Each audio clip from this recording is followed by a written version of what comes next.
जाक्रा सान्ताल Catholic मण्डलियाव दाख्लै 15 तारिखाव मोनसे अर खामनाय जाथाय जालांदों आरो बेवहाय जि चार्च बे चार्चआ सेन्ट टेरेजा चार्चआ बेवहाय खामदों।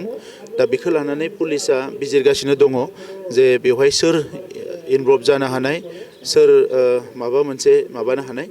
दा बेनि सायाव इनभेस्टिगेशना सोलिगासिनो दङ। दा आंबो बेवहायनो बिथांमोननि दुखुनि समाव बाहागो लाफैदों आरो बेवहाय नुनानै गोसोआव आंबो दुखु मोनदों। जोंहा बिसेसकय सिबियारिफ्रा जोबोद खस्थ' मोनदों, आघात मोनदों गोसोआव। दा ओंखायनो बे दुखुनि समाव जों बयबो बिथांमोनजों गसंफैदों आरो बेबायदि जाथाया गेजेर गेजेर जायोब्लाबो बेबायदि चार्च एबा धोरोमनि बबेबा अनुष्ठानखौ टारगेट खालामनाया जोबोद दुखुनांथाव जादों। दा ओंखायनो जायानो जाया मानो बियो पानिशमेन्ट मोननांगोन। दा ओंखायनो एसपिआ बेखौ नागिरगासिनो दङ। बेखौ सोरबा माने बेबायदि जाथाय जादोंना गुबुन जाथाय जादों मायबा मोनसे बेखौबो बिथाङा बिजिरगासिनो दङ। बेवहाय माबायदि जादों। दा ओंखायनो बेखौ लानानै जोङो गुबुन साननांगौ गैया। जों जिखिनिखौ बुजिदों दा बेनिखायनो जे बिथां रायजो राजाफ्रा लुबैनाय बायदियैनो चार्चखौ लुफामफिननांगौ। दा बेखौ लानानै बिथांमोननि कमिटिजों आं गाबोननो सावरायगोन। सावरायनानै बिनि सायाव बेबस्था मोनसे लागोन।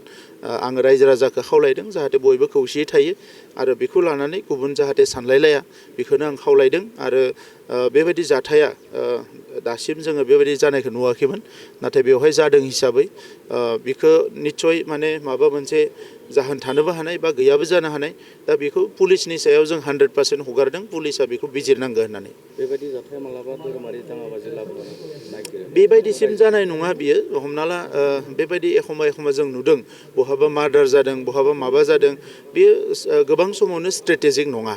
सोरबा साननो रोङै सुबुङा मालाबा बेबायदि गोरोन्थि खामानिखौ मावो आरो माब्लाबा बियो माबा मोनसे जाहोनावबो जायो। दा जाहोना मा बेखौ पुलिसा इनभेस्टिगेसन खालामबासो मिथिगोन आरो बेखौ लानानै जोङो जिखिनियावनो जादों बेवहायनो बियो जोबगोन आरो बेखौ जों हास्थायो। दा ओंखायनो बेवहाय बर', सान्थालि, आदिबासि जिमान जनगोष्ठी दङ गासैबो ज' जाफैदों। आङो बयखौबो खावलायदों जे जों बयबो खौसेयै थानांगो, गोजोनै थानांगो आरो बिनि सायाव पुलिसनि सायाव हगारनांगो जे बियो जायानो जाया मानो पुलिसा बेखौ बरनगोन। गोजोनथाव खौरां। क'क्राझार सहरनि जेडि र'डजों नांजाबनाय गोजोनपुरी रयेल इनफिल्ड श'रुमनि गोजौआव थानाय सेन्ट्रेल भारत सेबक समाजजों गनायथि होजानाय आइ आफा बिएम इनस्टिट्युट अफ पेरामेडिक्सआ नोंथांमोननो लानानै फैदों देहा जोथोन लाखिनायनि माखासे आयदा। लोगोसे 2025-26 मायथाइनि मुं थिसननाया सोलिगासिनो दं आरो फैगौ जोबथा फेब्रुआरि दानसिम मुं थिसननाया सोलिबाय थागोन। 10 थाखोनिफ्राय 12 थाखो उथ्रिसारनाय बिजाथि एबा फरायसाफोरा बे पेरामेडिक्सआव गावारि सोलोंथाइखौ लानो हागोन।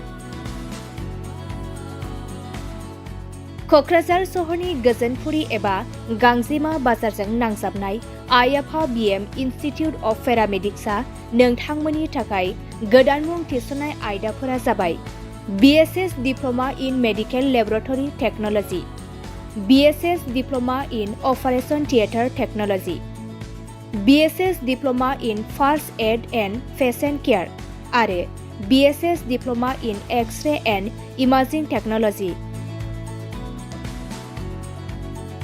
बेफोर कर्सखौ 2 बोसोरनि गेजेरावनो आबुं खालामनानै BSS जों गनायथि होजानाय डिप्ल'माखौ लानो हागोन।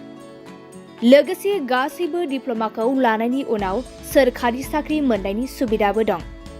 जुदि नोंथांमोना बेफोर कर्सनि थाखाय गोदानै मुं थिसननो गोसो दङब्ला आइ आफा बिएम इनस्टिट्युट अफ पेरामेडिक्सनि 9395899391 एबा 9821663110 मबाइल नम्बराव थोंजों सुरात लाहरनो हागोन।